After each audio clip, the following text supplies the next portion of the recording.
Clara Whitmore pressed her palm flat against the parlor wall and listened to her own family celebrate getting rid of her. She could hear her mother's laughter through the wallpaper, bright, relieved, almost giddy, floating above the clink of crystal glasses, and the soft congratulations of her sisters. 24 years old. She had done nothing wrong.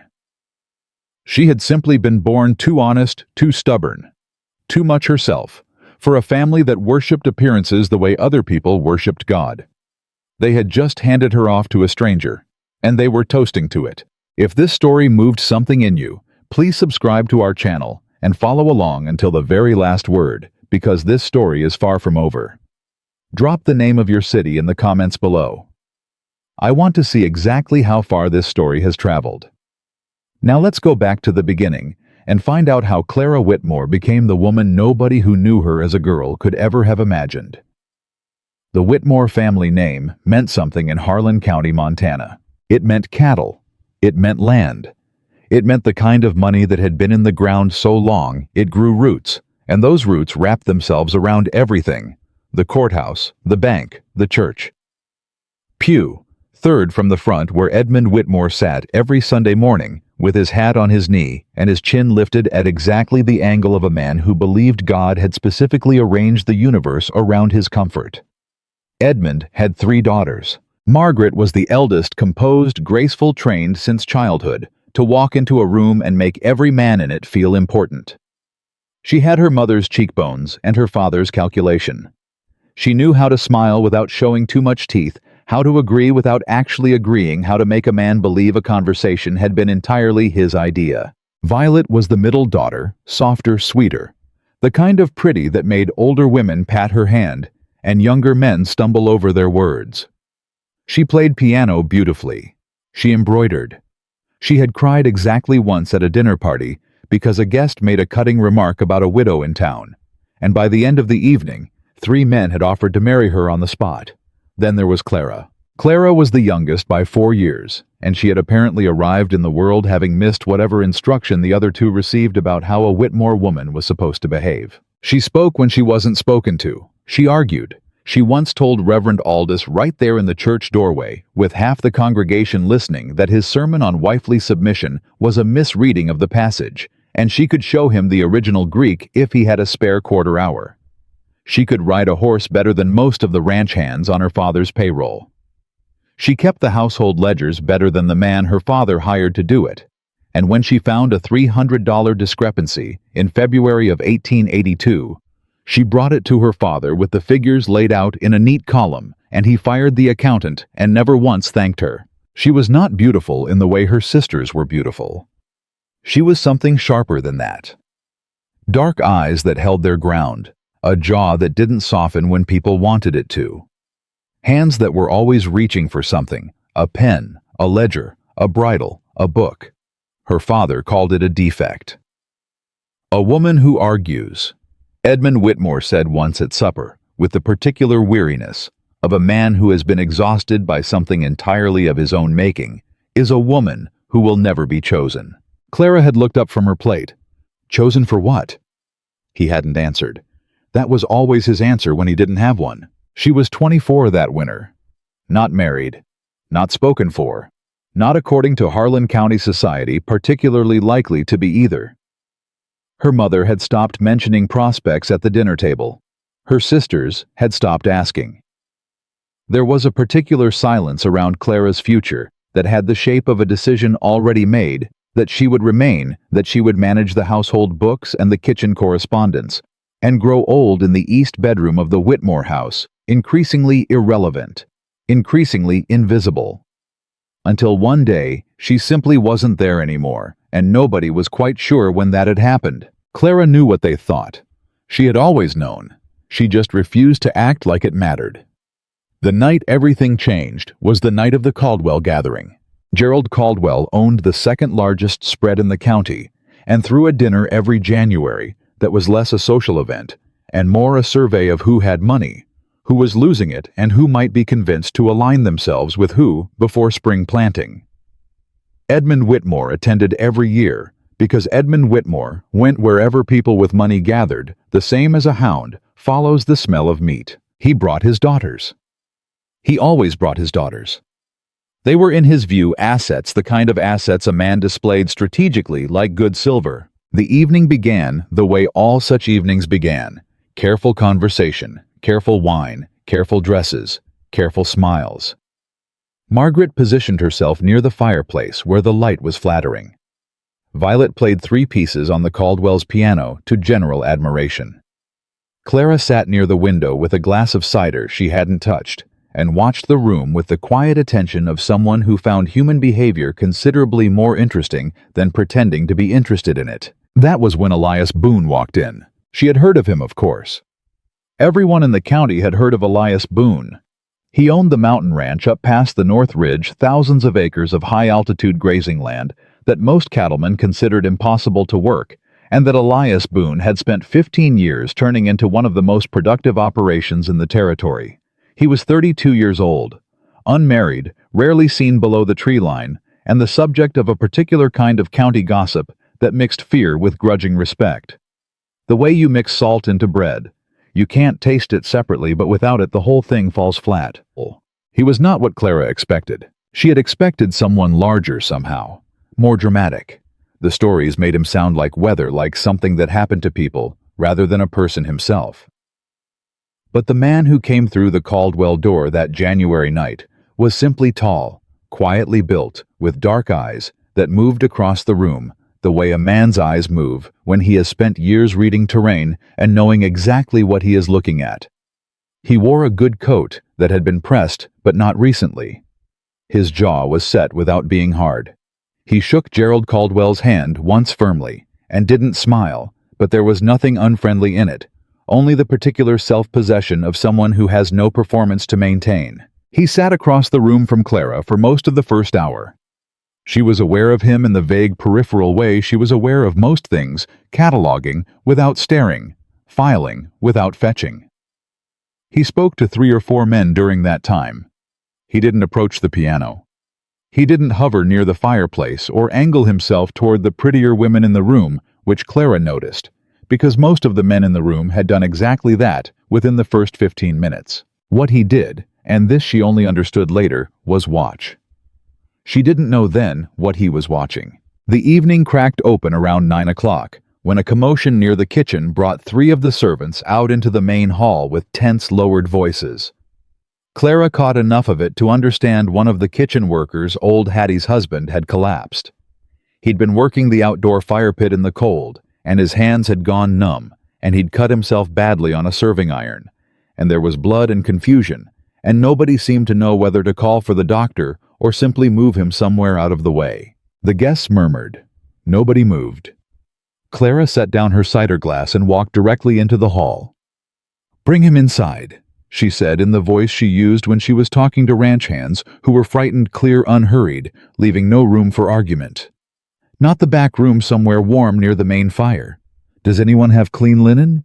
Not the good tablecloths. I mean something that can be washed." One of the servants stared at her. "Miss Whitmore, your dress." "My dress is fine. Help me get him up." She spent 20 minutes on the floor of the Caldwell hallway with her skirt tucked under her knees and a strip of linen wrapped around a stranger's hand, talking to him the whole time in that same clear, unhurried voice, asking him his name, and did he have family in town, and had anyone sent for his wife. He was shaking from cold and shame, both the particular shame of a working man who has caused inconvenience to people with money, and Clara talked right through it, steady and matter-of-fact, until the shaking eased. When she stood up, there were bloodstains on the left side of her dress. Her father was standing in the hallway doorway. His expression was the color of old ash. "Clara." His voice was barely above a whisper, which was worse than shouting.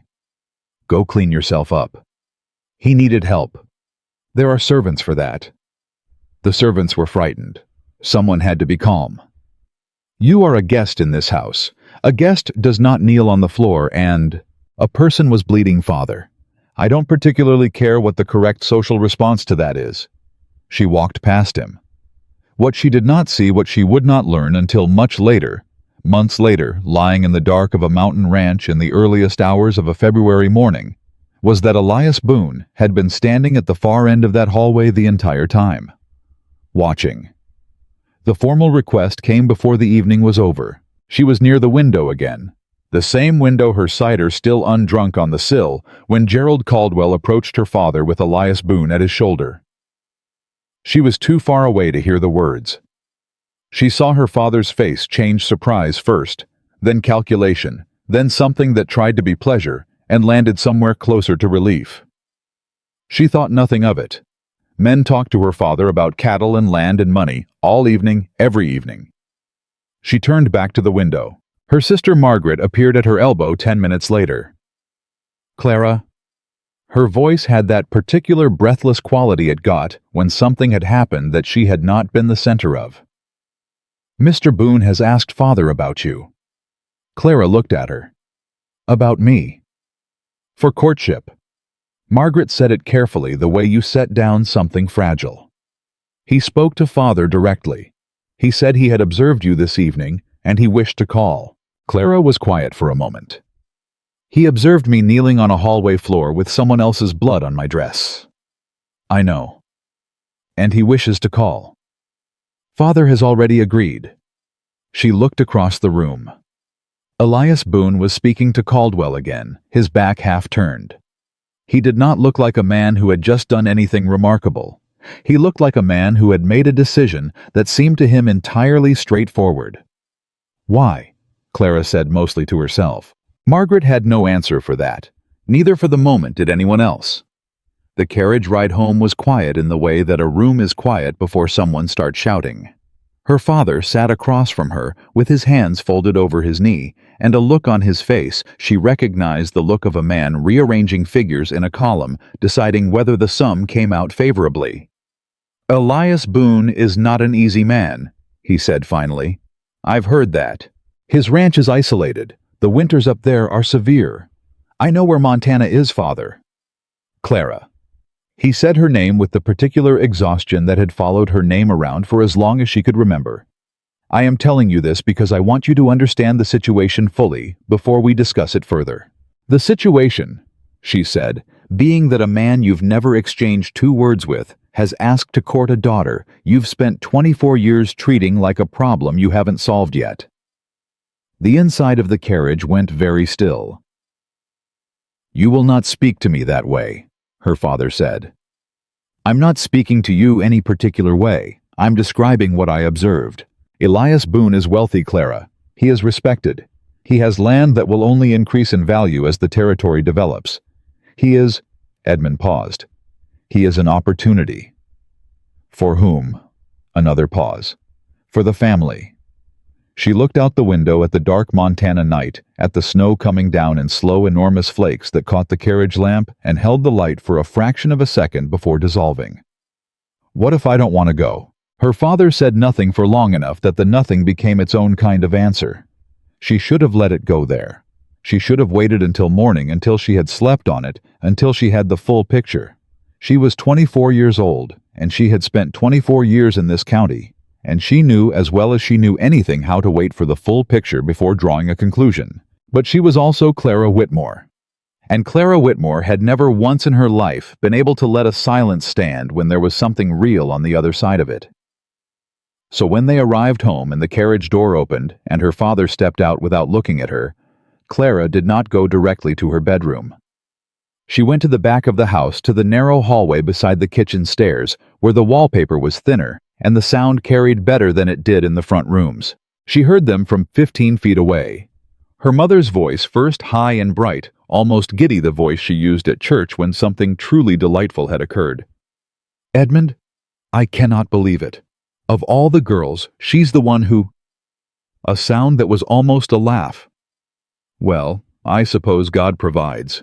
Her father's voice lower, but loosened now by relief in a way it had never been loosened around Clara herself. "Boone's not foolish. He saw she's capable.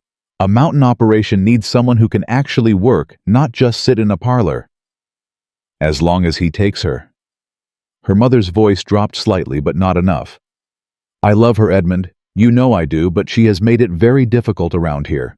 The things she says, the way she argues, she drives away every sensible prospect we've ever—" She won't drive this one away. Boone doesn't care about polished manners.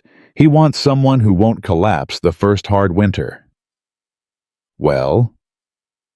A pause, and then the clink of glasses, the sound of a toast.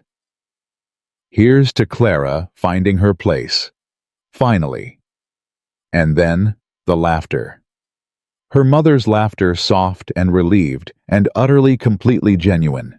Clara stood in the hallway with her hand flat against the wall, and the cold rising through the floorboards, and she did not move for a long time. She was not surprised. That was the thing that would stay with her longest, later.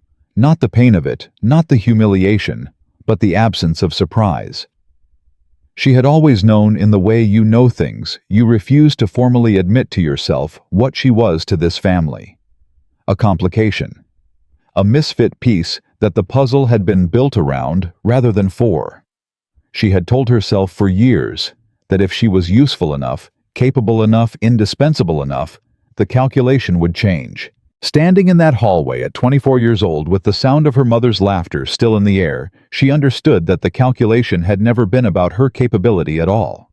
She pushed off the wall. She walked to her room. She sat on the edge of her bed in the dark, and she made herself slowly and deliberately think through what she actually wanted. Not what her family wanted. Not what the county expected.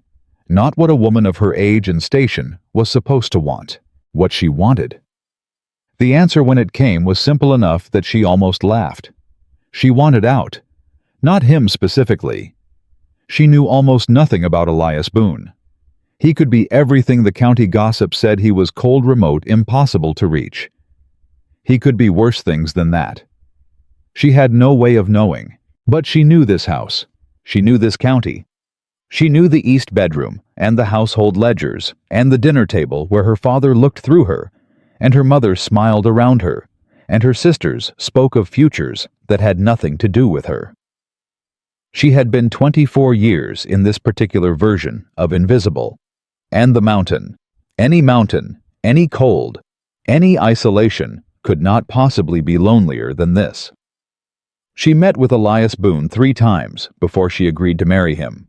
The first meeting was brief, a formal call at the Whitmore house with her mother serving tea in the good parlor, and her father conducting most of the conversation, while Clara sat across from Elias and studied him the way she studied ledger columns, looking for the place where the numbers didn't add up.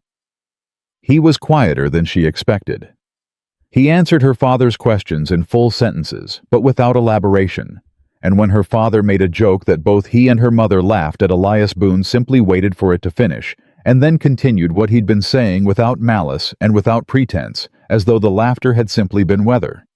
He was waiting out. He looked at her once during that first meeting, really looked, not the polite glances men gave women in parlors. It was a direct measuring look, and it lasted long enough to make her father shift slightly in his chair. And then it was over, and Elias returned to whatever he'd been discussing, and Clara felt something very small and very cautious shift somewhere in the region of her chest. The second meeting she arranged herself without telling her family. She sent a note to the hotel where Elias was staying and asked if he would meet her at the feed store on Main Street at 10 in the morning, because she had questions she wished to ask him directly, and she would rather do so without an audience. He was there when she arrived. He was standing outside, not waiting in the manner of a man performing patience, but simply standing present, unhurried, looking at the street with the same terrain-reading attention she'd noticed at the Caldwell house. "Mr. Boone," she said. "Miss Whitmore." He tipped his hat once. She came straight to it. "Why me?" He considered the question. He didn't rush to fill the silence which she noted. "Because of the hallway," he said. "A man doesn't ask to marry a woman because she bandaged someone's hand." "No," he agreed. "A man asks to marry a woman who, when everyone around her went, still moved toward the problem instead of away from it, and didn't make a speech about it after." He looked at her steadily.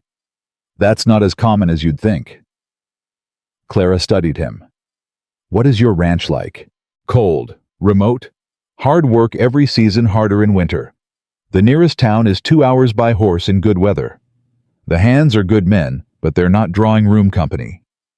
He paused. "I won't pretend it's an easy life." "I'm not looking for easy," she said. "I'm looking for honest." He looked at her for a moment. "Then I'd say we might suit each other." She went home and told her parents she would agree to the marriage. Her father looked relieved. Her mother reached for her hand and squeezed it once warmly and said she hoped Clara would be very happy.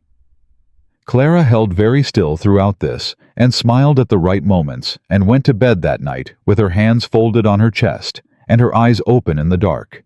Not unhappy exactly, but moving through the feeling of something ending with the careful deliberateness of someone stepping across ice. The morning she left Harlan County, only her sister Violet came to see her off. Margaret had a social engagement. Her father shook her hand in the front hall with the formality of a man concluding a business arrangement. Her mother embraced her at the door and said, "Write to us when you're settled." Violet was 26 and had always been kinder to Clara than the others, in the distracted, slightly guilty way of someone who is aware they are not being kind enough. She stood at the end of the front walk in her blue coat, and her breath was visible in the cold air, and her eyes were bright in a way that might have been tears or might have been the wind. "Clara," she said, "are you afraid?" Clara looked at her for a long moment. Elias's wagon was waiting at the end of the road. The morning was sharp and clear and cold, the kind of Montana January morning that smelled like stone and pine, and the specific emptiness of a world that has no particular opinion about you. "No," she said, and the strange thing was that it was entirely true. She walked to the wagon. She did not look back at the house. Elias helped her up without comment, and they pulled away from the street and from the Whitmore name and from the east bedroom and the good parlor and the sound of her mother's laughter through a wall.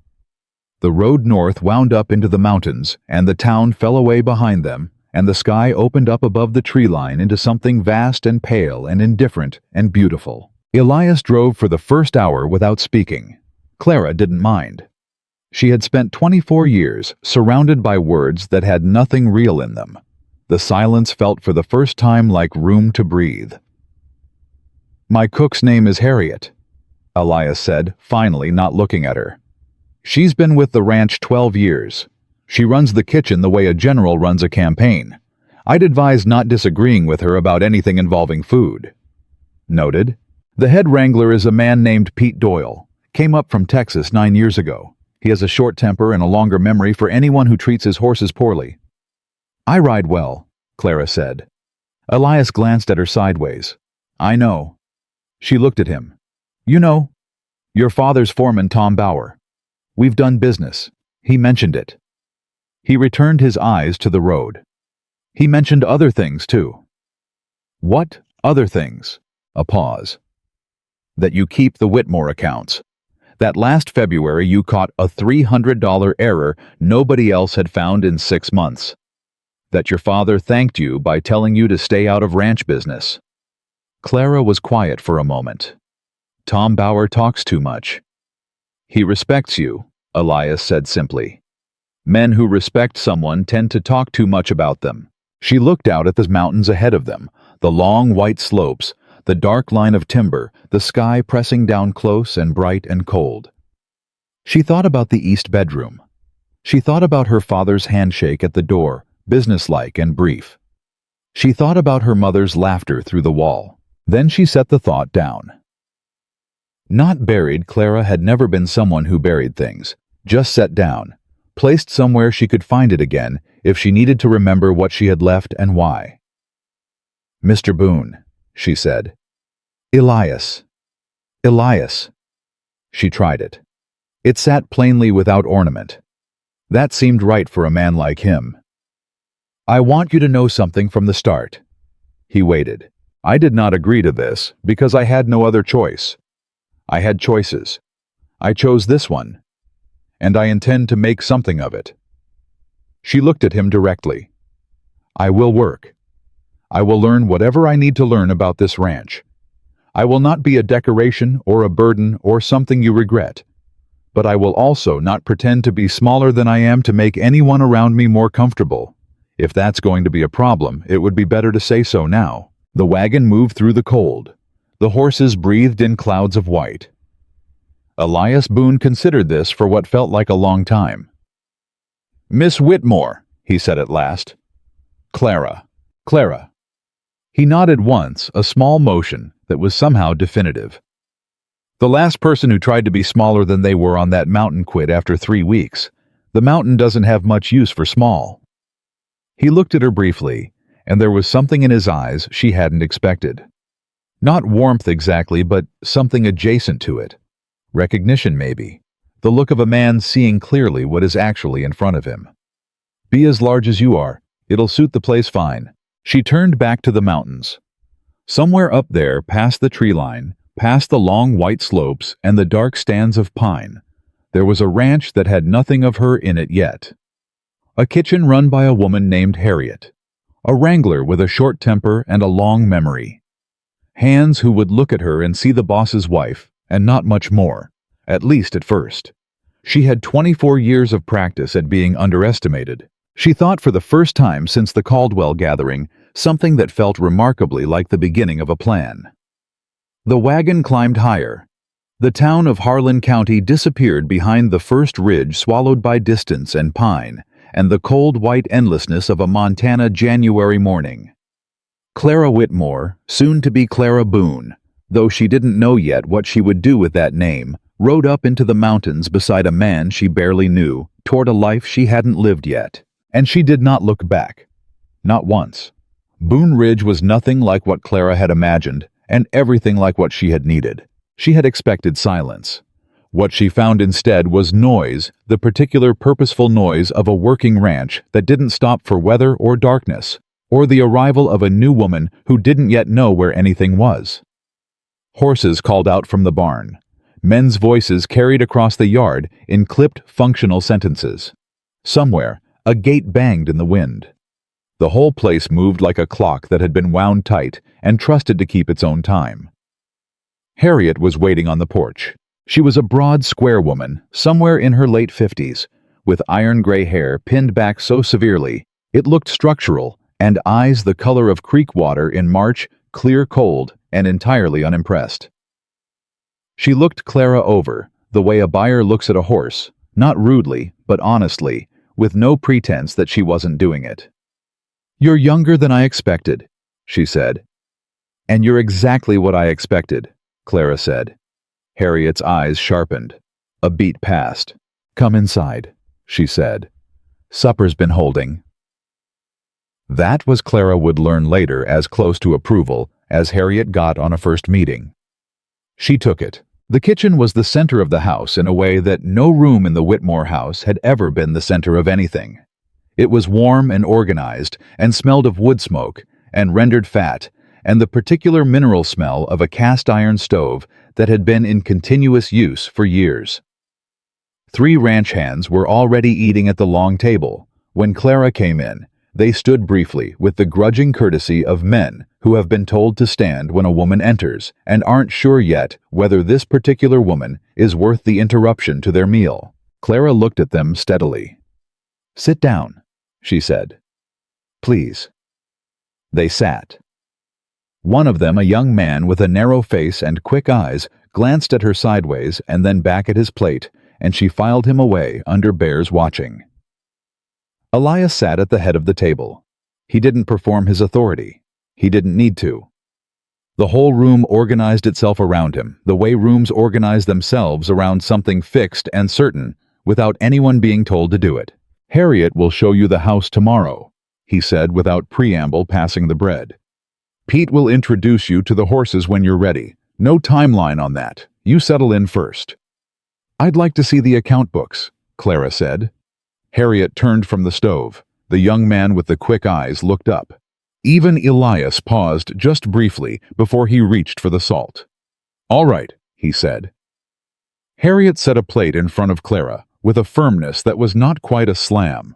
"The accounts can wait until morning," Harriet said. "Of course," Clara said pleasantly, and ate her supper. She was up before dawn. This was not as some of the hands would later suggest a performance. Clara had never slept past first light in her life. Lying in bed once she was awake felt to her like a waste of good thinking time, and there was a great deal she needed to think through. She found the office a room off the main hall with a roll-top desk and a filing cabinet, and a smell of old paper and coal oil. And she found the ledgers stacked in the cabinet in reverse chronological order, which was at least organized, even if it was the wrong order for her purposes. She had been working for 2 hours when she heard boots in the hall. Pete Doyle appeared in the doorway. He was shorter than she'd pictured from Elias's description, wide through the shoulders, weathered in the specific way of men who have spent decades squinting into wind and sun, with a mustache that had opinions about everything, and hands that had clearly been broken and reset at least once. He stared at her. She looked up. "I'm Clara," she said. "You're Pete." "I know who I am," he said. "What are you doing in the boss's office? Looking at the accounts?" She turned a page. "Did you know you're being overcharged by your feed supplier $22 on the October invoice? The September unit price is right here." She turned the ledger toward him, and the rate jumped without any notation. Either there was a price increase nobody documented, or someone made an error, or someone is helping themselves to a little extra. Pete stared at the ledger, then at her, then at the ledger again. $22, he said. "This month. I've only gone back 3 months so far." He was quiet for a moment. "I'll tell Elias." "I'll tell Elias," Clara said. "It's his operation. But I thought you'd want to know." Pete looked at her for a long time with the creekwater eyes he shared somehow with Harriet, though she didn't think they were related. Then he said, "You want to see the horses after breakfast or before?" "After," she said. "I want to finish October 1st. He left without another word. But he left without the suspicion he'd arrived with, and Clara noted that too. She found 6 discrepancies before noon. The total came to just under $200 across 8 months, small enough amounts that they might have looked like rounding errors to someone not paying close attention, large enough to matter on a ranch that ran tight through winter. She laid it all out in a clean column, the way she had learned to do.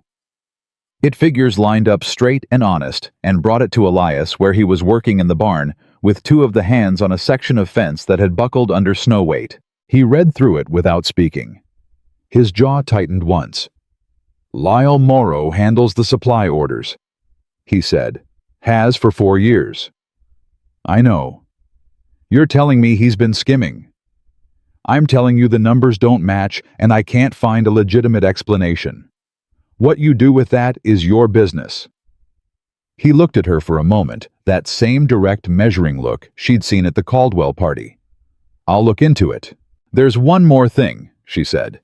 "The Eastern grazing lease. The renewal terms in the file don't match the figures in the payments column. Either the lease was renegotiated at some point, and nobody updated the file, or you've been paying more than you agreed to." She paused. "Possibly both." The 2 hands exchanged a look. Elias handed the ledger back to her. "Keep going," he said. She did. By the end of her first week at Boone Ridge, Lyle Morrow had been let go quietly without drama, the way Elias handled everything he found distasteful, which was to deal with it directly and then move forward. The feed supplier was notified of the discrepancy. A repayment was arranged. The Eastern lease file was pulled and reviewed and corrected. Clara rebuilt the accounts from scratch over 3 days, working by lantern light after supper, while Harriet brought her coffee without being asked and never once commented on the hours. On the 4th night, sitting across the kitchen table from the reconstructed ledgers, Harriet set down a second cup and said, "My first year here, I found a $50 error in the dry goods account. Took me 2 weeks to get up the nerve to mention it." Clara looked up. "What did Elias do?" "Fixed it. Thanked me." Harriet sat down across from her. "He's a fair man. He's not an easy man, but he's fair. There's a difference." "I've noticed," Clara said. "He doesn't say much. You have to watch what he does." Harriet wrapped both hands around her coffee mug. "He hasn't eaten supper at the kitchen table with the hands in 4 years. Not since his last foreman left. He's been eating alone in the office." Clara looked at her. "He ate at the table the night you arrived," Harriet said. "And every night since." Clara didn't say anything to that. She looked back at the ledger, but something in her chest did something quiet and difficult to name the way water does when a stone drops in and the surface goes still again, and you can't quite tell from looking how deep it is. The first real test came 12 days after her arrival, during a cattle drive that went wrong in the worst possible weather. It had been an ordinary enough morning, a dozen head being moved to the lower pasture, Pete leading two of the younger hands backing him up. Clara had asked to ride along, and Elias had said yes the way he said most things, which was simply yes without qualification or warning. The storm came from the north without much announcement. Montana weather had that habit, and within 20 minutes the visibility was close to nothing, and the cattle were spooked, and one of the younger hands, a boy named Caleb, who was maybe 19 and had more enthusiasm than experience, tried to cut off a steer going the wrong direction and took a fall. Not a bad fall, as falls went, but bad enough. Caleb came up limping with his left wrist held against his chest and his face, the particular color of a young man trying very hard not to cry in front of people he wants to respect him. Pete had 3 animals to manage and couldn't break free. The other hand was on the wrong side of the herd. Clara was already off her horse. "Give me your hand," she said to Caleb, not asking. "The wrist, not the palm. I need to feel the bone."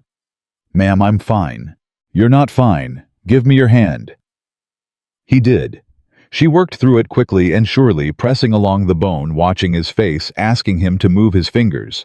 Her own hand steady in the cold, while the snow came sideways, and Pete shouted something behind her and the cattle bawled. "It's not broken," she said. "Badly bruised. Can you ride?" "Yes, ma'am." "Then get back on your horse. We'll look at it properly when we're in." He got back on his horse. Pete Doyle, who had seen this from 30 feet away while keeping 2 steers from bolting, said nothing about it until that evening at supper, when he looked across the table at Clara and said loud enough for the whole kitchen to hear, "You ride all right for someone from the flatlands." It was the highest compliment the man was structurally capable of producing. "Thank you, Pete," she said, and passed him the biscuits. Caleb, whose wrist was wrapped and propped on the table, looked at her with the open, unguarded admiration of a boy who has been frightened and steadied in the same 10-minute window and will remember both for the rest of his life. "Where'd you learn to check for brakes like that, ma'am?" "My father's ranch hand, Tom Bauer. He broke 3 fingers in a gate hinge when I was 12, and nobody else was home, and I had to figure it out." She ate her supper. Fear is a good teacher when you don't have any other choice. Your father let you work with the hands. My father didn't know about most of it. She said it simply without bitterness. He didn't pay much attention to what I did. I used the time well. The table was quiet for a moment. Then one of the older hands, a man named Gus, who had said almost nothing to her since her arrival, reached across and refilled her coffee cup without being asked. It was a small thing, but nothing on Boone Ridge was only what it looked like. Elias watched all of it. He always watched.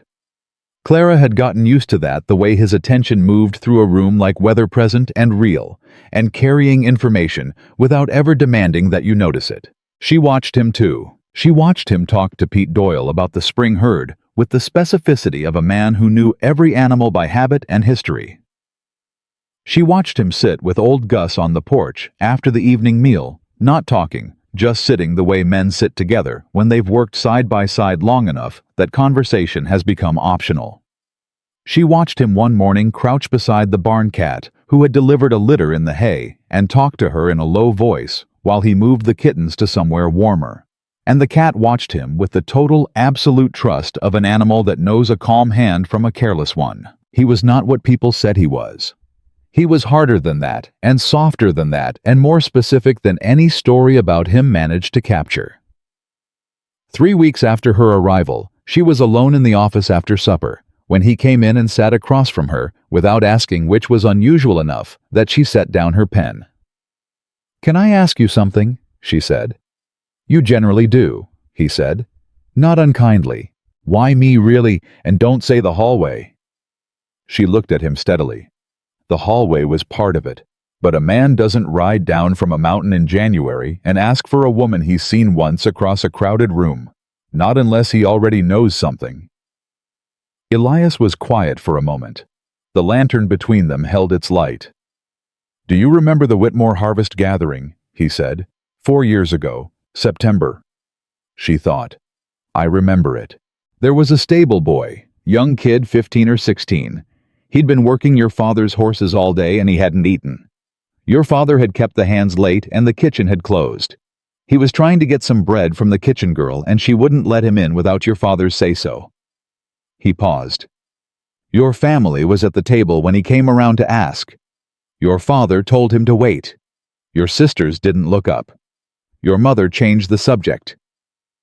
Clara had gone very still. You got up from the table, Elias said. Didn't ask anyone, didn't say anything.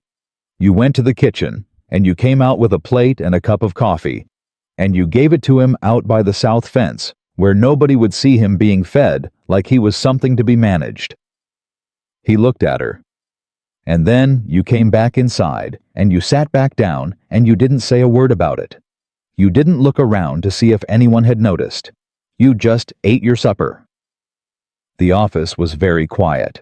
I was there selling 3 head to your father's foreman, Elias said. I was waiting by the barn. I saw the whole thing. That was 4 years ago, Clara said. Yes. You remembered. I don't forget things like that, he said. A person who does good and doesn't need anyone to see it, that's not something you come across and then put out of your mind. He met her eyes directly. I knew your father wasn't going to do right by you. The type of man who won't feed a hungry boy is the same type of man who won't see what's standing right in front of him. His voice didn't change, but something behind it did. I waited to see if someone better than me would ask for you first. The words landed in the room and settled there unhurried, waiting for nothing. Nobody did, he said, so I came down the mountain. Clara looked at him for a long time. She was not a woman who cried easily. Crying required a surplus of feeling over function, and she had spent 24 years keeping those two things in careful proportion.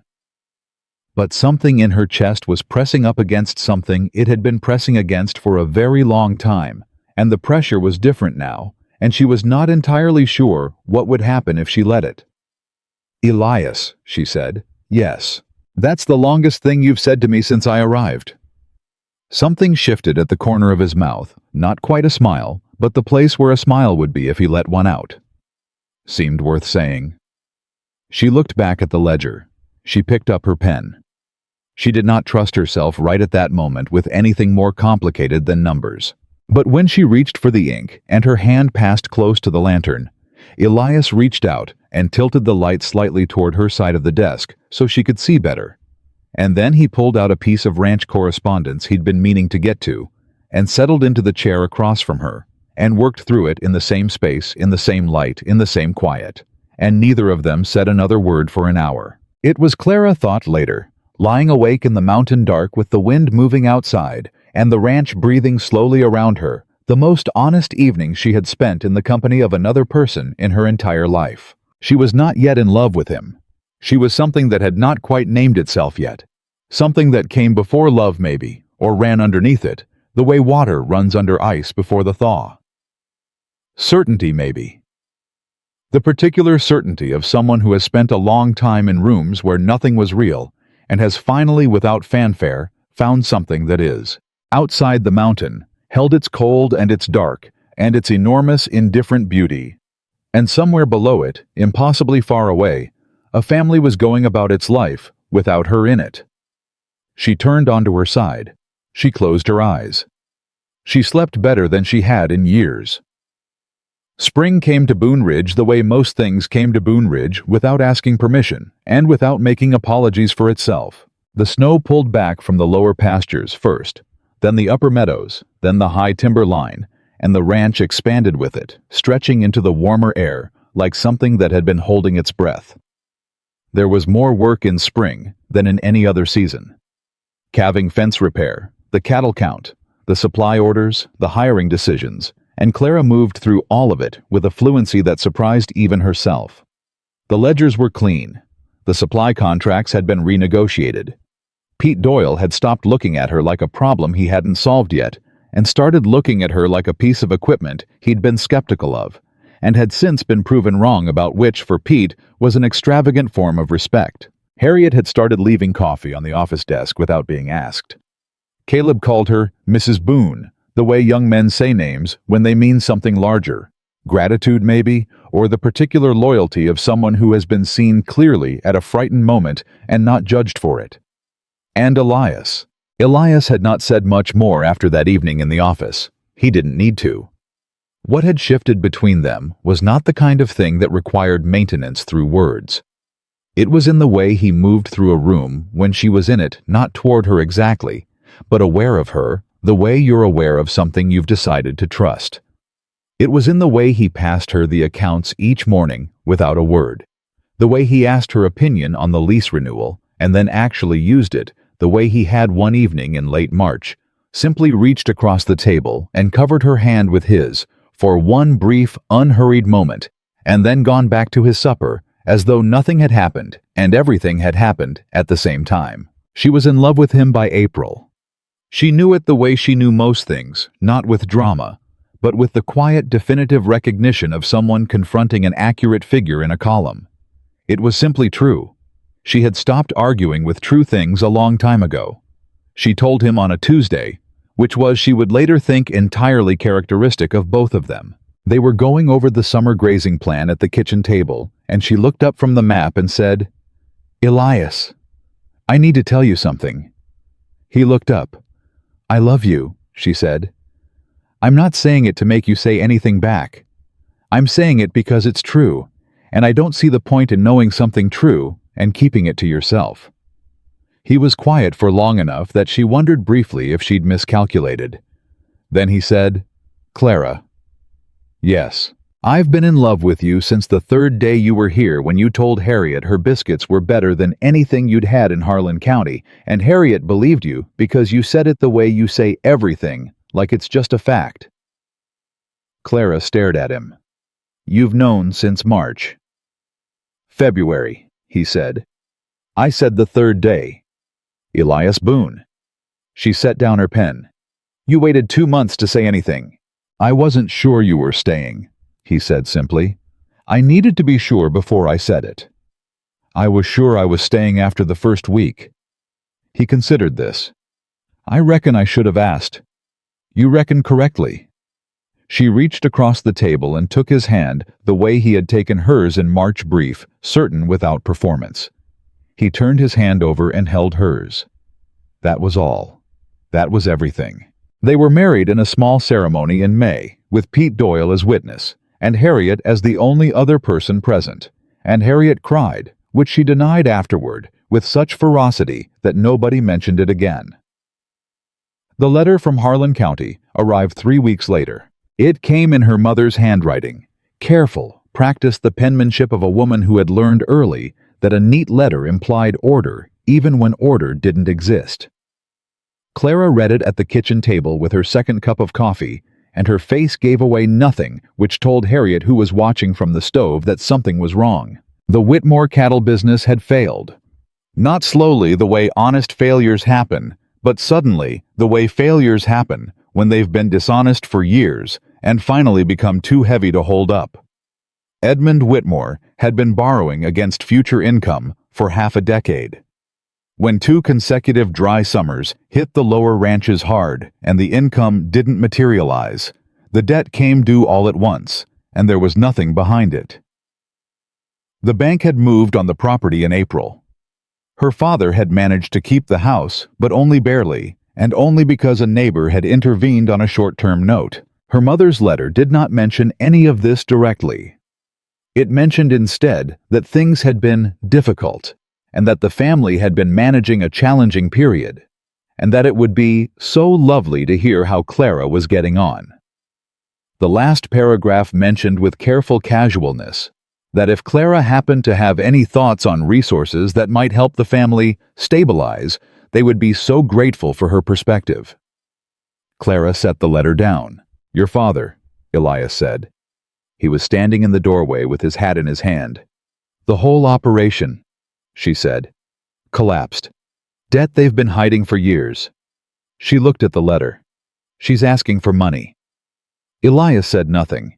He sat down across from her and waited. "I spent 24 years, Clara said very evenly, being told I was a problem, being managed, being handed off. She folded the letter along its original crease. And now the management hasn't worked out and they'd like my perspective. What do you want to do? Elias asked. I want to send my mother a polite letter saying I hope they find their footing. She set the folded letter on the table. And then I want to get back to the calving records, because we have 3 cows due this week, and Gus is still nervous about the breech delivery from last year. Elias looked at her for a moment. All right, he said. She wrote the letter that afternoon. She kept it civil and brief. She was her father's daughter in at least this much that she knew how to close a conversation without cruelty. She said she was well. She said she hoped they were managing. She said she was not in a position to provide financial assistance. She signed it Clara Boone, not Whitmore. Boone. She posted it when they rode down to town 2 weeks later, and she didn't think about it again, or she tried not to.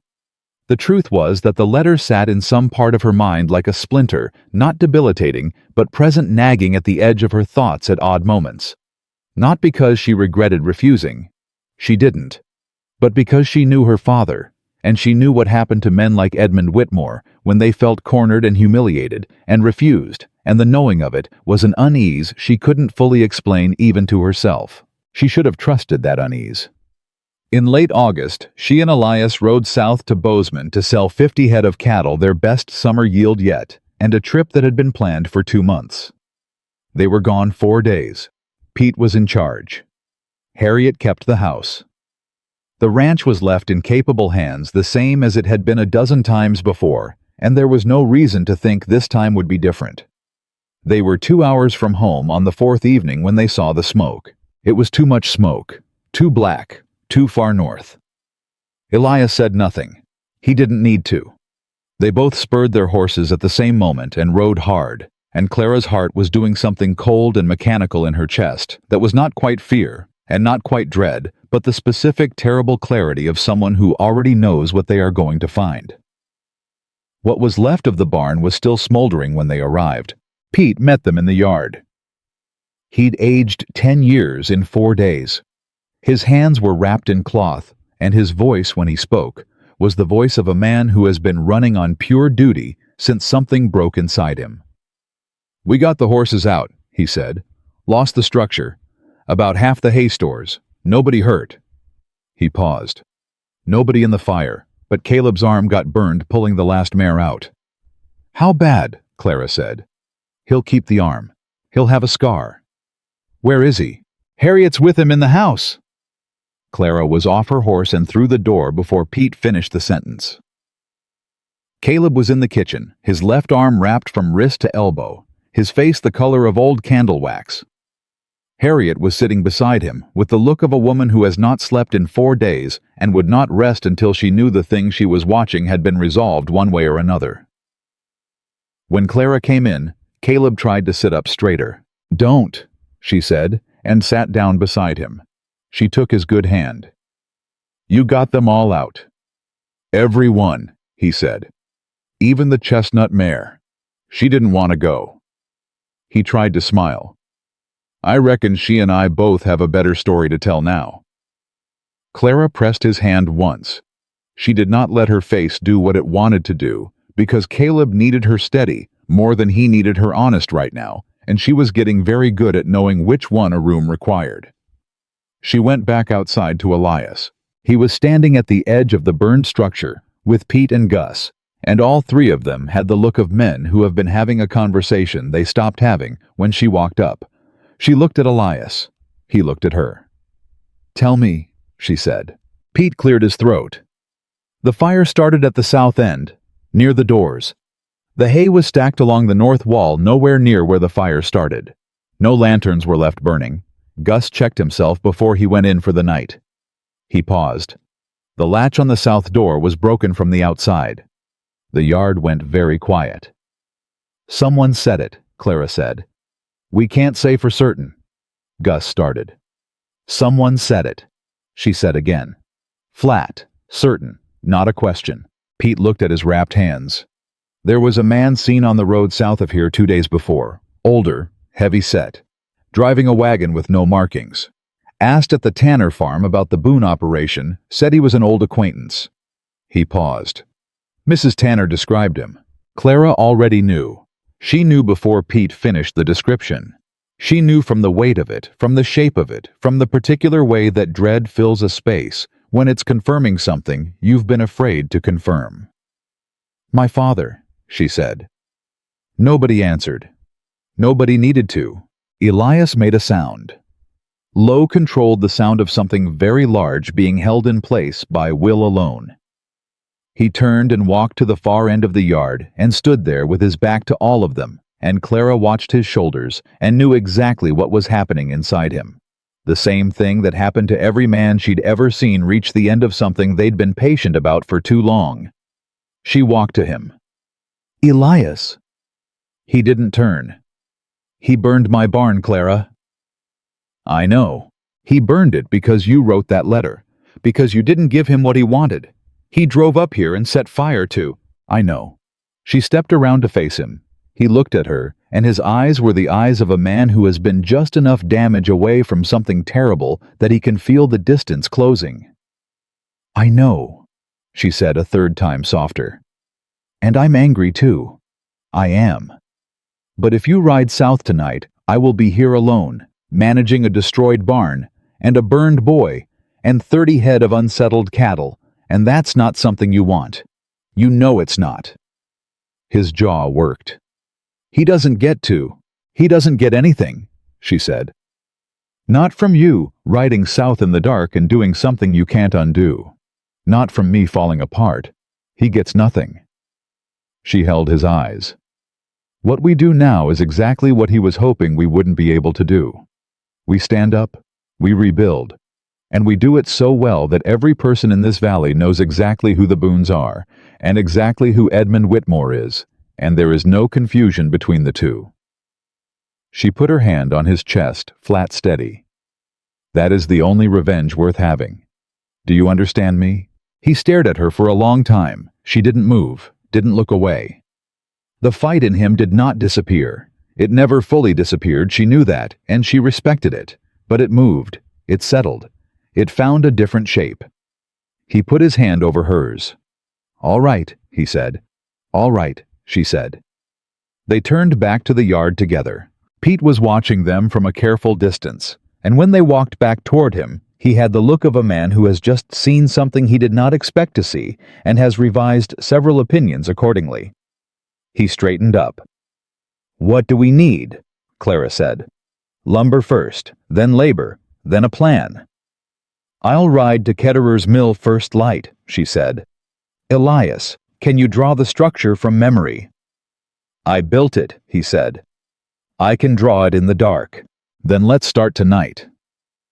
She looked at Pete and Gus and the burned yard and the sky above it that was just beginning to show the first pale color of a very long morning. We're not stopping, not for this and not for him. Everyone on this ranch works, or they rest, and then they work again. That is what we do here. She paused. Is that clear? Pete looked at her. Something had changed in his face. Not surprise exactly, but the settling of a thing that had been uncertain. He tipped his hat once. Yes, ma'am, he said. Gus nodded slow and certain. And that was how the news traveled through the valley, not through any announcement, not through any dramatic declaration, but the way real news always travels in places where people pay attention to what other people actually do. The Boone barn burned, and they started rebuilding the next morning. Every person on the ranch worked through the heat of August without complaint. Clara Boone drew up a supply list before sunrise, rode to the mill before the owner had opened his front door, and had the first lumber wagon rolling north by 9 o'clock. By the time the story reached town, it had already changed shape the way stories do, when they pass through enough hands. Some details shifted, some grew, some were shed entirely. But the part that stayed in every version, in every retelling, was the same. The Boone barn burned, and Clara Boone did not break. She built. What nobody in the valley knew, yet what Clara herself was only beginning to understand, was that the fire had not weakened her. It had simply removed the last thing she had been uncertain about. She had been uncertain in the deepest and quietest part of herself whether she truly belonged on this mountain, whether she had built something real here or only something that felt real because it was new. Watching the first lumber go up standing in the August heat with sawdust in her hair and her sleeves rolled to the elbow, and Elias working beside her with the unhesitating competence of a man who knows exactly how to use his hands. She understood that the question had been answered. Not by the fire. By the fact that when the fire came, she had known exactly what to do. She had known without thinking about it, without asking for permission, without checking to see if anyone approved. She had simply moved toward the problem, the same as she had always done, the same as she had done in a hallway in the Caldwell house on a January night 4 years ago. Some people were built for comfortable rooms. Clara Whitmore Boone was built for something else entirely. She picked up a plank and carried it to where Pete was measuring the south wall, and she held it steady while he marked it, and she didn't look toward the southern road even once. Her father had made his move. Now it was her turn. The barn went up in 18 days, not because they had enough lumber on the first order, or because the weather cooperated, or because everything went smoothly. None of those things were true. The second lumber delivery came in 2 days late and 3 planks short, because the mill had another order ahead of theirs, and Elias rode down himself on a Wednesday morning and spoke to the owner in the particular quiet way that produced results faster than shouting. 2 of the hands got sick in the first week from working in the heat, and Clara made them rest and worked their shifts herself until they were back on their feet, which Pete objected to, and she overruled with the simple logic that the work needed doing, and she was the one standing up. A neighbor from the East Ridge, a rancher named Saul Bridger, who had always been on cordial terms with Elias, rode over with 4 men and a wagon of timber, and no explanation beyond, "Heard you needed it." And Elias shook his hand, and Clara brought the men coffee and didn't say thank you in any complicated way, because Saul Bridger was the kind of man who would have found that embarrassing. On the 18th day, Pete Doyle drove the last nail into the south door frame, stepped back, and looked at the structure with the expression of a man who has worked his hands down to the bone and found the result worth it. "Better than the old one," he said. "I know," Clara said. "South wall's a foot wider. She'll hold more hay." "I measured it that way on purpose." Pete looked at her sideways. "You planned that while we were still clearing the burned wood. I planned it while we were riding home, and I could see the smoke from 2 hours out." She looked at the barn. "If you're going to rebuild something, you might as well build it better." Pete was quiet for a moment. Then he took off his hat and held it against his chest and said to nobody in particular, "Lord help anyone who ever tries to burn this woman out twice." Word had already spread through the valley, the way only disaster and recovery can spread faster than any newspaper, more reliable than any rumor. People came to see. Not intrusively, most were too respectful of working land for that, but they passed by on the road, and they looked, and what they saw was a rebuilt barn and a functioning ranch and a woman who had handled the whole thing without once making it a spectacle. 3 women from town left baskets of food at the gate without knocking. An older rancher sent a note offering the use of his temporary grazing pasture at no charge for the season. The doctor from Ketterer came up to check on Caleb's arm, and when Clara tried to pay him, he refused. And when she insisted, he took only enough to cover his horse's feed for the trip and left the rest. "The valley's watching," Elias said one evening, standing beside her on the porch, while the last of the summer light pulled itself over the mountain. "I know," she said. "Not all of them are friendly." "I know that too." He glanced at her. "You don't seem worried." "I'm not." She looked out at the yard, at the new structure, and the horses in the paddock, and the light coming off the high grass in the late-day gold that she had grown to love about this place. "Worried is what you do when you're not sure of the ground under your feet. I know exactly where I'm standing." He put his arm around her shoulders. She leaned into him briefly and then straightened. "There's something else," he said. His voice had shifted that slight controlled tightening she'd learned to read. "Pete heard from someone in town. About my father." "He's been talking," Elias said. "Not about the fire. He's not stupid enough to talk about the fire. But he's telling people things about you. About why he arranged the marriage the way he did.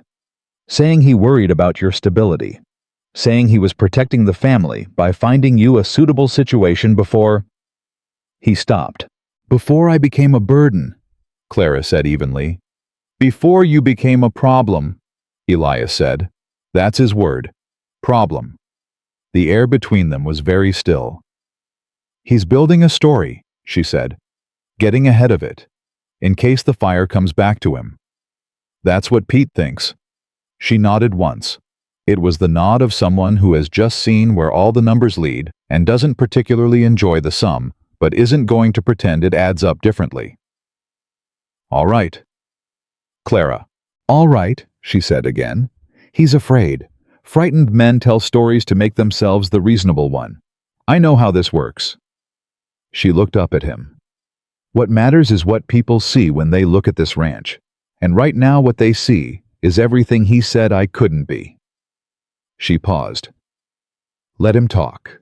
Edmund Whitmore arrived on a Thursday in September, which was, Clara would later think, a very Edmund Whitmore sort of choice, a weekday, not dramatic enough to be a weekend, but inconvenient enough to signal that his time was still worth something. He came alone.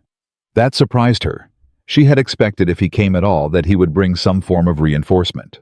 A lawyer, a neighbor, someone to give the visit the shape of propriety. But he came alone in a rented buggy with his good coat on and his hat at the angle of a man who has practiced looking comfortable and is not comfortable. Clara saw him from the paddock where she was working with Pete on the yearling count. She stood up straight and watched him come through the gate and stop when he saw her, and she made herself very still and let him come the rest of the way without moving to meet him. He looked older. That was the first thing. 3 years had done more to him than 3 years should. His face had the particular hollowed look of a man who has been dignified for so long that when the dignity goes, the structure underneath it turns out not to be solid. Clara, he said. Father, she said. He looked around the yard at the new barn, at the hands moving around the paddock, at the easy, purposeful motion of a functioning ranch that didn't stop for him. Something moved through his face. She recognized it without naming it. The ranch looks well, he said. It is well. A pause. I heard about the fire. I'm sorry. She looked at him. She had made a decision sometime in the 18 days of rebuilding about exactly how she was going to handle this moment if it came. She had decided she was not going to play the game of careful words and implication. She was not going to let him perform concern while they both pretended she didn't know what he'd done. That was the Whitmore way, talk around the truth, dress it up, keep the surface presentable. She was a boon now. Are you? She said. He met her eyes. She saw him recalibrate, saw him understand in the space of a second that she was not going to make this easy. I'm sorry for a great many things, he said, and there was something in his voice she hadn't expected. Not quite humility, but something adjacent to it, worn in at the edges, the way a coat gets worn when it's been in weather it wasn't built for. That's a large category, she said. Can you be specific? Clara. His voice dropped. I didn't come here to fight. Then what did you come for? He looked at the ground. He was 61 years old, and he had spent 60 years never looking at the ground, and the fact that he was doing it now told her more than anything he was going to say. The house is going, he said. The bank moved on the last of the property. Your mother is staying with Margaret and Helena. He stopped. I have nothing. I wanted you to know that, not to ask for anything, just to... He stopped again. Clara waited. I made mistakes, he said. Financial mistakes. Judgment mistakes. He looked up at her. His eyes were the eyes of an old man who is trying very hard to hold on to something he has already lost. I made mistakes with you. I know that. The yard was quiet around them. Somewhere Pete was talking to one of the hands, and the yearlings were moving in the paddock, and the mountain held its enormous patient silence above all of it. Yes, Clara said. You did. I thought I was doing right by you, sending you here. I thought... He gestured vaguely at the ranch, at the rebuilt barn, at everything she'd built. I didn't think it would turn into this. You thought you were getting rid of me, she said. plainly without heat. You thought Elias Boone would take me off your hands, and I would disappear into the mountains, and the problem would be solved. You toasted to it, Father. I heard you through the parlor wall. His face did something complicated and painful. I know, he said. You didn't value me, she said. You never did. I was inconvenient and outspoken and wrong-shaped for what you wanted in a daughter. And instead of understanding that you had a daughter worth understanding, you decided the problem was mine to fix. She looked at him directly without cruelty and without softness. Just the clear level look of someone who has worked through something long enough to see it without flinching. And then when I wouldn't give you money, you drove up here and you burned my barn. The silence that followed was absolute. Edmund Whitmore opened his mouth. Don't, she said quietly. Don't tell me you didn't. Don't make me sit here and listen to you build another story on top of everything else. She took one step toward him. I know it was you. Pete knows. Elias knows. We all know, and we have known, and we made a choice not to go to the sheriff because I am not interested in destroying you any more than you've already destroyed yourself. Her voice didn't shake. She had thought it might at this moment. It didn't. But I am also not going to stand here and let you pretend. He looked at her. His jaw was tight. And then, slowly, something in him gave way. Not dramatically. Not the way men give way in stories with weeping and declarations. Just a slow, almost imperceptible deflation. The way something collapses when you remove the last piece that was holding it up. What do you want from me?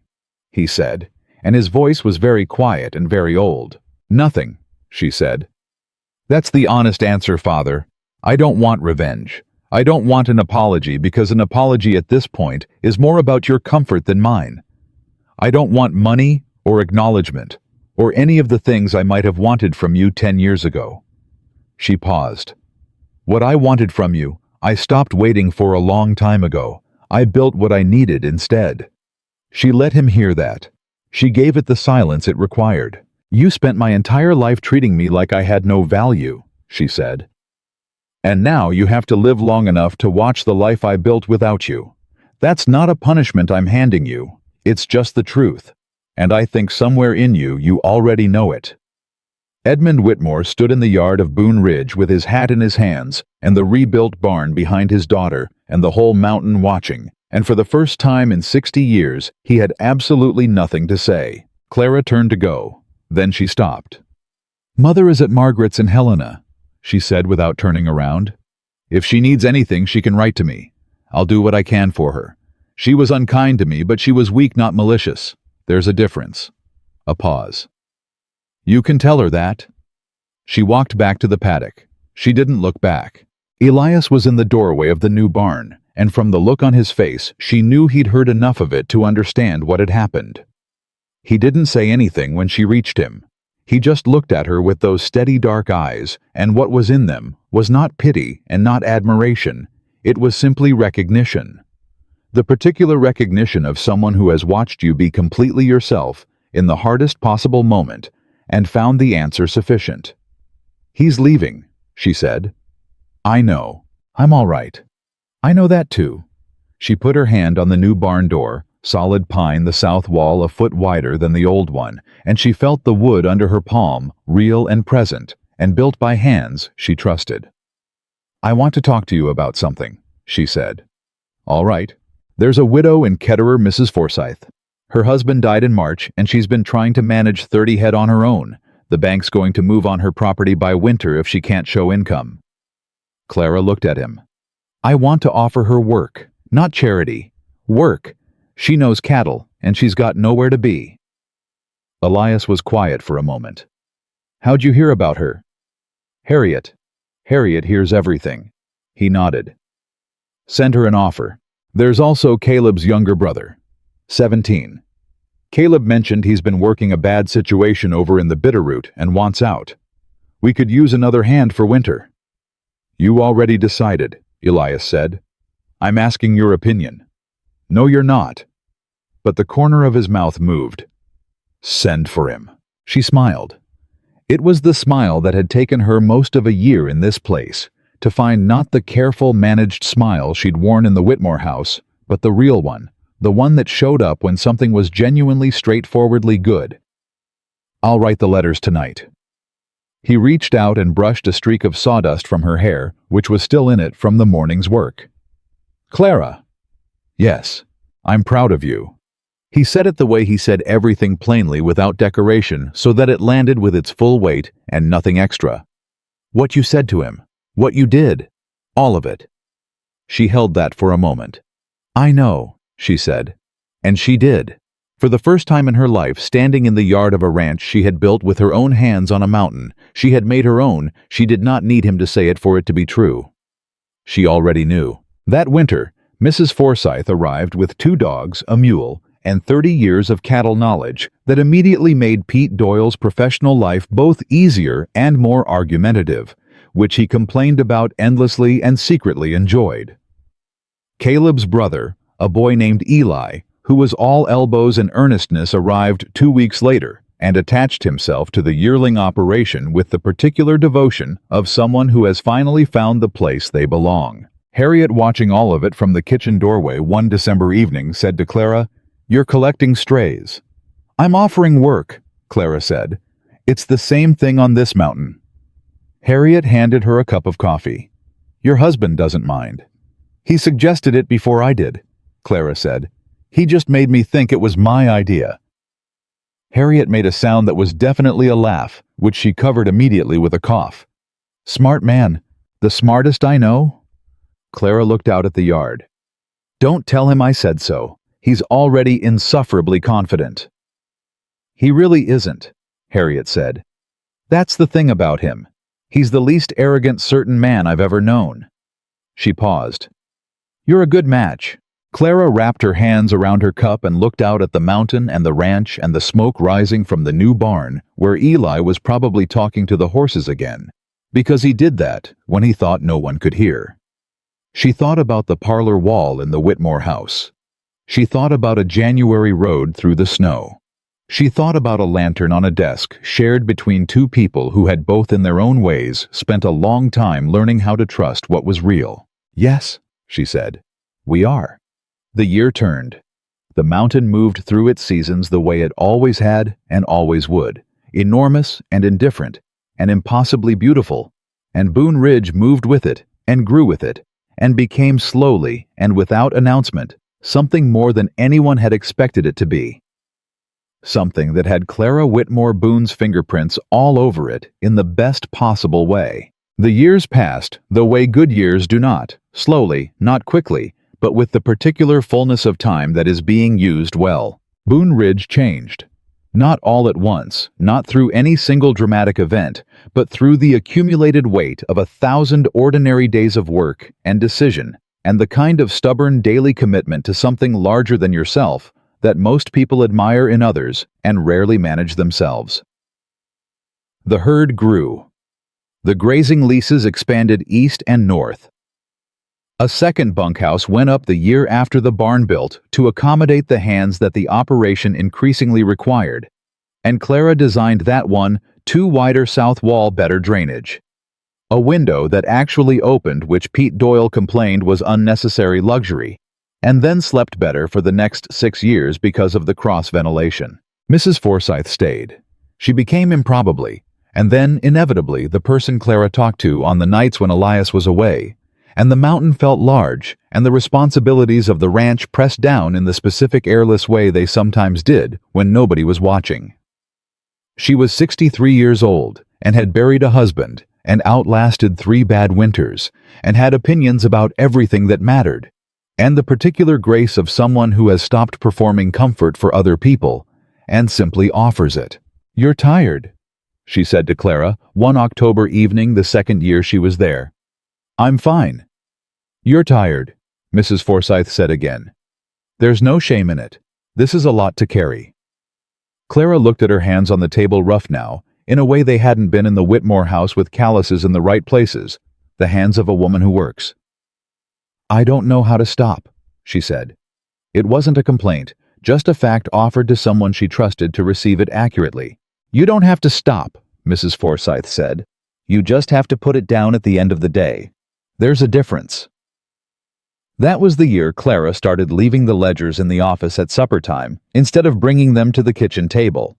Small change. Enormous difference. Elias noticed without mentioning it, which was the Elias way. He simply began sitting with her on the porch after supper, more evenings than not, the two of them in the mountain dark, with the stars doing what Montana stars did not. Suggesting anything, not offering any particular wisdom, simply being present in their overwhelming numbers above two people who had figured out something important about how to be together. Their first child was born in the spring of 1886. A girl which surprised Edmund Whitmore's ghost of an expectation and surprised nobody at Boone Ridge, because Boone Ridge had stopped being surprised by women doing exactly what was needed. They named her Ruth. Ruth Boone came into the world making noise about it, which Harriet said was a very good sign, and Pete Doyle said was going to be trouble. And Elias looked at her with an expression Clara had never seen on him before. Wide open, completely unguarded. The look of a man who has had something set in his arms that has permanently rearranged the order of everything he thought he knew, and said nothing at all for 3 full minutes. "She's perfect," he said finally. "She's loud," Clara said. "Same thing," said Elias. Their son came 2 years later. They named him James after a ranch hand of Elias's, who had died the winter before, a quiet man who had been on the mountain for 11 years, and who had in that time never once asked for anything he hadn't earned, which was the highest thing Elias knew how to say about a person. Ruth and James grew up hearing one rule stated so regularly and in so many different contexts that it became for them simply the texture of the air they breathed. In this house, nobody has to earn love. Clara said it when Ruth came home from her first year of schooling in Ketterer, with a perfect arithmetic score and the anxious, watchful look of a child waiting to be praised for performing correctly. "Ruth," she said, sitting across from her daughter at the kitchen table, "you know I love you regardless of the score, yes?" Ruth looked at her with Elias's eyes in Clara's face, dark, direct, slightly skeptical. "I know that, Mama." "Good. Tell me about what you got wrong then. That's the more interesting part." She said it when James at 9 years old knocked over a full bucket of paint on the new fence posts and stood in the yard with the expression of a child steeling himself for consequences. "Come here," she said. He came. She looked at the fence and the paint and the child. "That's a mess," she said. "Let's clean it up." And that was all. Elias said it differently. He said it by teaching Ruth to ride and not correcting her when she was wrong, but waiting for her to figure it out and then saying, "There, you found it." He said it by putting his hand on James's shoulder when the boy failed at something, and keeping it there, steady, warm, unmoving, until James looked up. He said it by being consistently and without drama a man who showed up. Every day. For the ranch, for the hands, for the two children who were growing up on a mountain, learning that strength and tenderness were not opposites. The letter about her father came on a Tuesday in late autumn, 7 years after she had stood in the yard and told Edmund Whitmore to live long enough to watch the life she'd built without him. He had not managed it quite that long.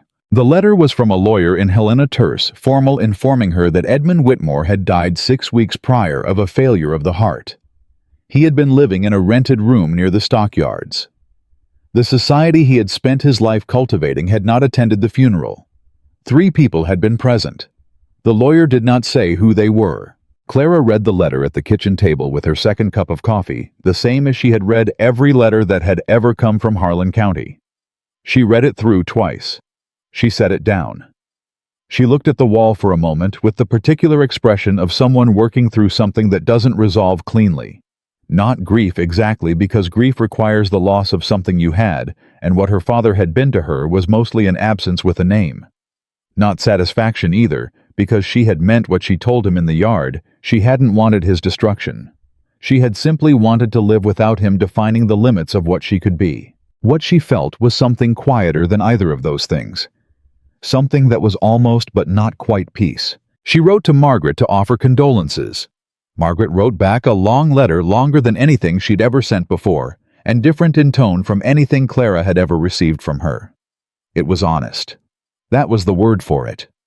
Margaret, at 50 years old, with her husband's business struggling, and her own careful life showing its seams, had apparently decided that honesty was less exhausting than performance, and the letter reflected it. "I think about you more than you know," Margaret wrote. "I think about that night we came home from the Caldwell gathering, and how we all knew, and not one of us said anything to you that was worth saying.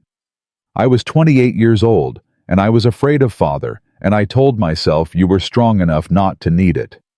You were. But that was never the point, was it?" "It wasn't a question," Clara wrote back. Not warmly, not with the gushing reconciliation that Margaret's letter might have seemed to invite, but honestly. She told her sister that she bore her no particular ill will. She told her that Boone Ridge was doing well. She told her that if Margaret ever found herself in genuine need, she should write, and Clara would see what could be done. Not because the past was erased, but because Clara Boone did not waste energy on bitterness when the energy could be used for something that mattered. She sealed the letter and handed it to Caleb to take down to the post office in town, and she went back to the ranch accounts, and that was the end of that chapter. The 10th anniversary of her arrival at Boone Ridge fell on a Thursday in January. The same month, she had ridden north in a wagon beside a man she barely knew toward a life she hadn't lived yet. She would not have marked it except that Harriet brought out the good plates at supper without explanation, and Pete Doyle wore his good shirt, which he owned, and almost never deployed, and Caleb had clearly combed his hair. "What is this?" Clara said, looking around the kitchen. "Nothing in particular," Harriet said, setting down a dish of roasted potatoes. "Harriet." "Supper," Harriet said firmly. "Sit down." Elias was already at the table. He was watching her with the look that had not changed in 10 years, steady, direct, the look of a man who sees clearly what is in front of him and has no complaints about it. He reached out and pulled out her chair. She sat. She looked around the table. Pete Gus, Caleb Eli, Mrs. Forsythe, 2 other hands, whose names she had known for years. Ruth on her left, and James leaning into the table with a 9-year-old's complete lack of ceremony. Harriet at the stove, pretending not to be doing something deliberate. 10 years, Pete said, lifting his coffee cup. "I don't need a toast," Clara said. "Too bad," Pete said. "You're getting one." He looked around the table. This ranch was half what it is before she sat down with the Ledgers. Every one of us knows it. Every one of us has been somewhere around a fire or a table or a hard morning when this woman was the steadiest person in the room. He put his cup down. "Mrs. Boone." "Pete," she said. "That's all I've got," he said. "I'm not a speech man." "That was a very good speech," she said. He went slightly red and ate his potatoes. Elias beside her said nothing. He reached under the table and took her hand, and held it through most of the meal, and that was his speech, and it was exactly enough. The trip to Harlan County happened because it needed to happen, not because Clara sought it out. There was a land title dispute, a boundary question on a leasing agreement that required her signature on the original filing. And the original filing was in the county records office in Harlan County, and that was simply where she needed to go. She told Elias on a Monday. He said he'd ride with her. She said she was perfectly capable of going alone. He said he knew that and he wanted to come anyway. She said all right. They rode in on a Wednesday morning in March, 10 years and 2 months after the night she had left without looking back. The town looked smaller than she remembered. She had known that would happen. It always happens when you go back to the place that once felt like the whole world. The buildings were the same. The streets were the same. The bank where her father had borrowed money he couldn't repay was still on the corner of 3rd and Main, and the church where Reverend Aldous had once invited her to look up the original Greek was still where it had always been, though there was a younger man's name on the board out front now. People looked. That was the first thing she noticed. They looked and then something shifted in their faces. Not one thing, but several things at once, the complicated reorganization of an expression when recognition arrives ahead of manners. An older man near the feed store stopped walking. A woman she half recognized from her girlhood touched the arm of her companion and said something quickly under her breath.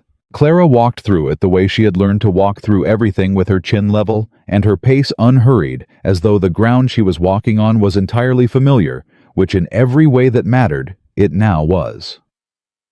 The records office took an hour. The clerk, a young man who couldn't have been more than 22, knew enough to the job not to know who she was, handled the paperwork efficiently, and she thanked him, and they left. It was outside on this main street that Violet found her. Violet was 40 years old, and looked it, which Clara thought was not an insult. 40 on a woman who had been through something was just honesty. She was thinner than Clara remembered. Her coat was good, but not new. She stopped on the boardwalk 6 feet away, with the expression of someone who has rehearsed a moment and then found standing in it that none of the rehearsal applies. "Clara," she said. "Violet." A pause.